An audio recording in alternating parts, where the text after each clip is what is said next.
साजिश के तहत एक व्यक्ति जो बिहार में समाज की लड़ाई पूरी निडरता से लड़ रहा है, उस व्यक्ति को फंसाने की कोशिश की गई है।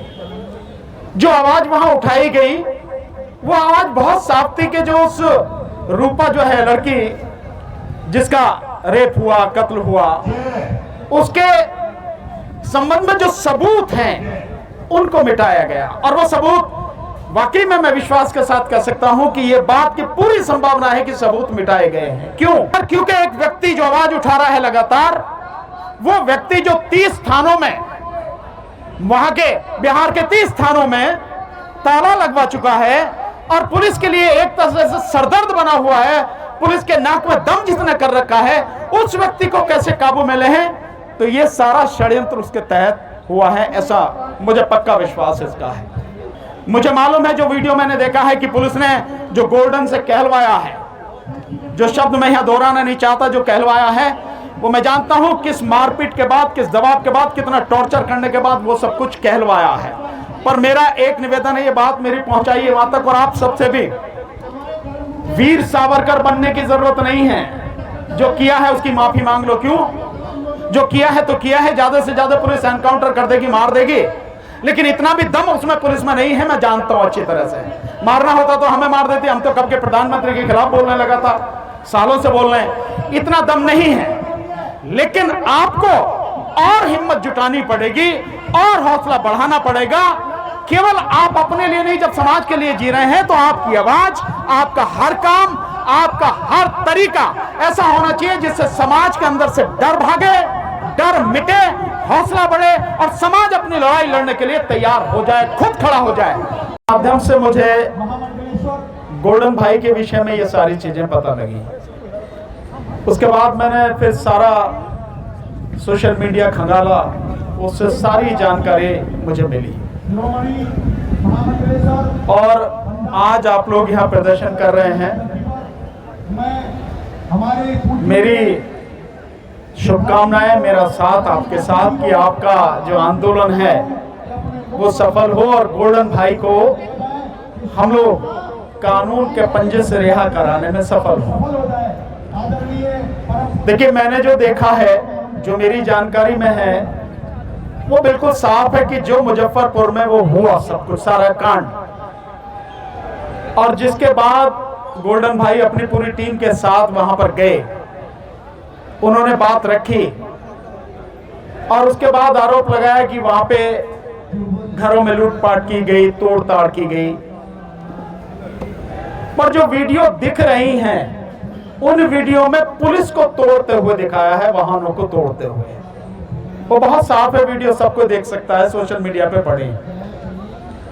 और वो जो कह रहे हैं पुलिस वाले कि इन्होंने उकसाने वाला भाषण दिया, तो अभी तक जहां तक मेरी जानकारी है, कोई भी ऐसा भाषण पुलिस ने सार्वजनिक नहीं किया, सोशल मीडिया पे नहीं डाला, जिससे पता लगे कि उन्होंने वहां लोगों को भड़का और उसके बाद में वहां पर हिंसा हुई है। ऐसा कोई वीडियो नहीं। अब पुलिस के पास अपने पास हो और वो दिखा नहीं रही हो, या कुछ लोगों के पास हो वो दिखा नहीं रहे हो, इसका मैं नहीं कह सकता। पर पुलिस जब इतना सब कुछ कर रही है तो वो वीडियो जो सीधे सीधे उनके खिलाफ है, उसे दिखाने में क्या दिक्कत है?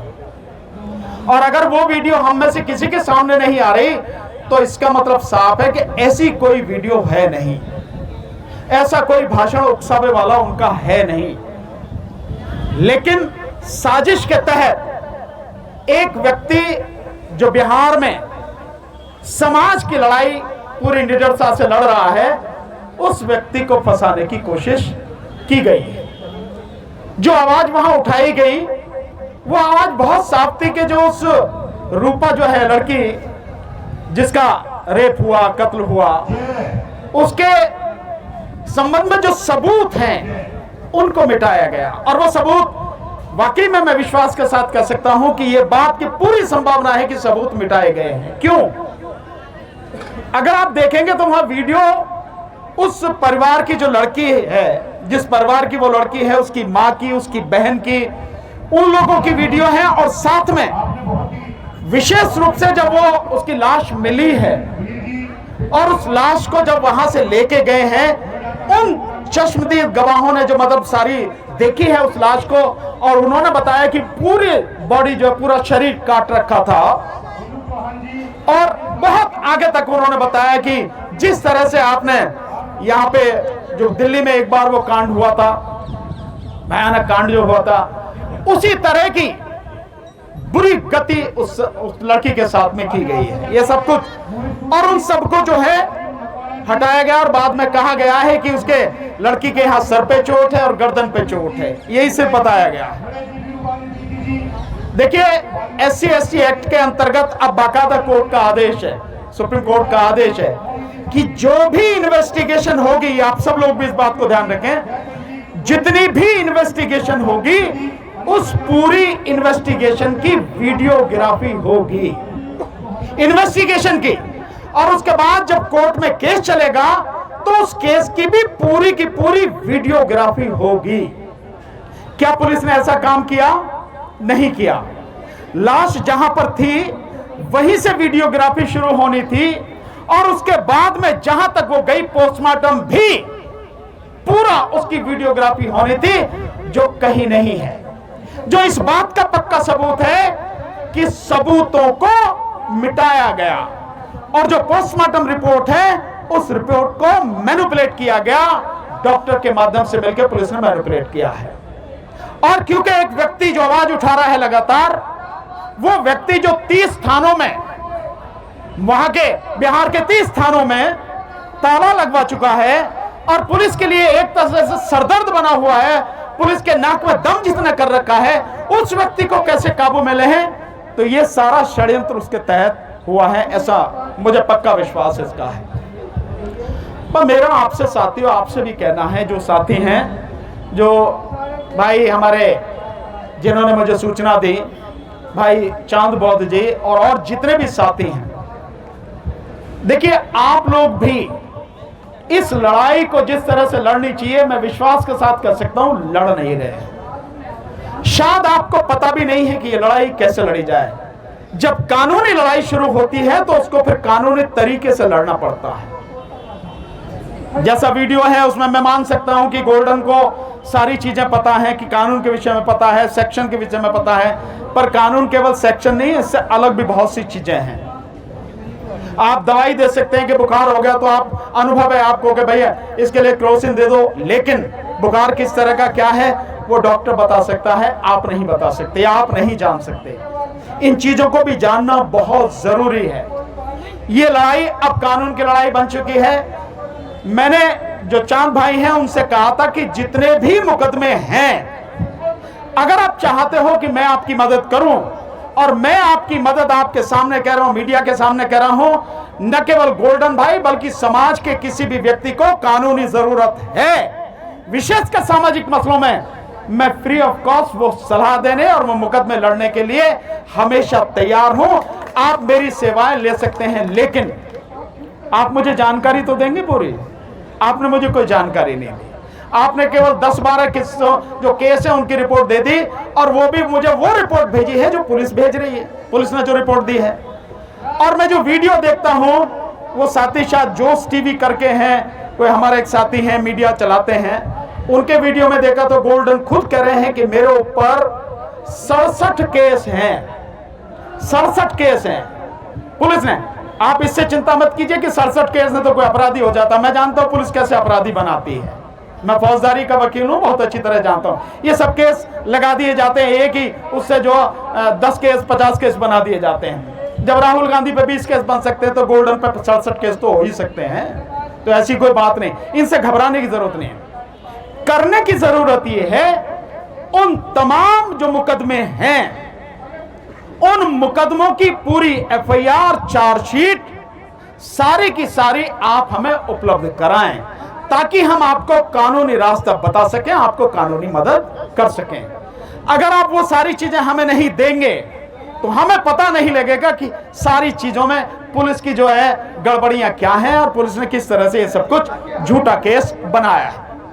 मैं आपसे यहां भी कह रहा हूं, मैंने तब भी कहा था, अभी तक आपने मुझे वो उपलब्ध नहीं कराया। मैं कह रहा हूं आपसे, सारे केस 67 केस हैं, तो सबकी एफआईआर, सब में जिसमें चार्जशीट फाइल होगी है वो, किस किस में जेल, क्योंकि 19 बार जेल की बात गोल्डन भाई ने की है।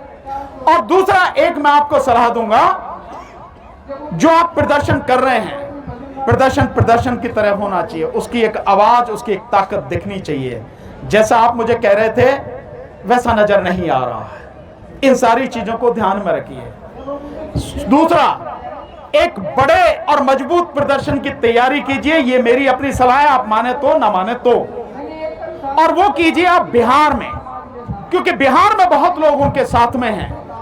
तो बिहार में, और मैं वहां बिहार में भी, पटना में आप कीजिए, वहां बहुत लोग इकट्ठे हो सकते हैं और एक आवाज मजबूती से वहां जाए। लेकिन उससे पहले आप ये सारी कानूनी चीजें हैं, इनको ठीक कीजिए, हमें फाइल दीजिए।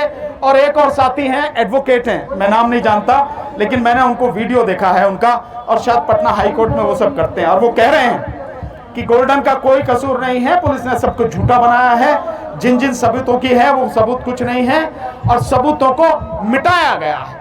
और उन्होंने कहा है कि अगर गोल्डन की टीम के साथी हमसे संपर्क करेंगे तो हम हर तरह की मदद उन्हें करने को तैयार हैं। मैं समझता हूं बहुत अच्छा, क्योंकि इसमें बाकायदा इतने सारे केस हैं, सबको हैंडल करने के लिए रिट फाइल होगी, हाई कोर्ट में रिट फाइल होगी, और उस रिट में ये सारी चीजों को रखा जाएगा।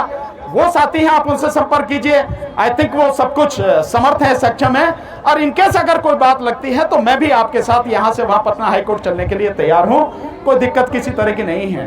पर मेरा आपसे निवेदन ये है, इस मामले को गंभीरता से लीजिए। साथियों एक चीज ध्यान रखिए, हमारा कोई नहीं है, जब हमारे अपने नहीं हैं तो हम दूसरों से कैसे उम्मीद करें कि वो हमारे हो जाएंगे?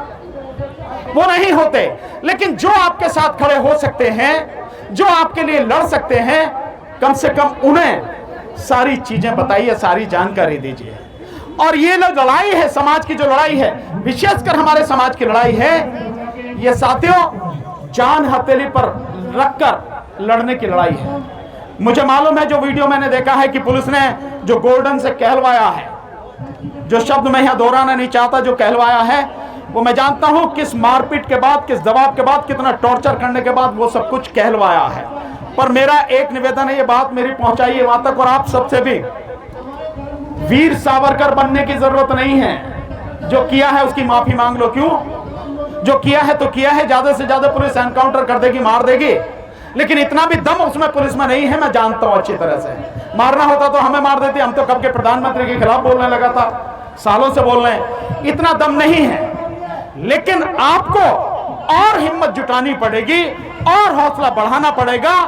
केवल आप अपने लिए नहीं, जब समाज के लिए जी रहे हैं तो आपकी आवाज, आपका हर काम, आपका हर तरीका ऐसा होना चाहिए जिससे समाज के अंदर से डर भागे, डर मिटे, हौसला बढ़े और समाज अपनी लड़ाई लड़ने के लिए तैयार हो जाए, खुद खड़ा हो जाए। ये काम साथियों हमें करना पड़ेगा। इन सारी चीजों को ध्यान रखिए। मैं आपके साथ कल भी था, मैं आपके साथ आज भी हूं, और जब तक सांस चलती है मैं समाज के साथ या उन दबे कुचले लोगों के साथ, या जिनकी आवाज उठाने में किसी को डर लगता है और वो न्याय की आवाज है, ईमानदारी की आवाज है, हमेशा उनके साथ में हूं, हमेशा साथ में रहूंगा।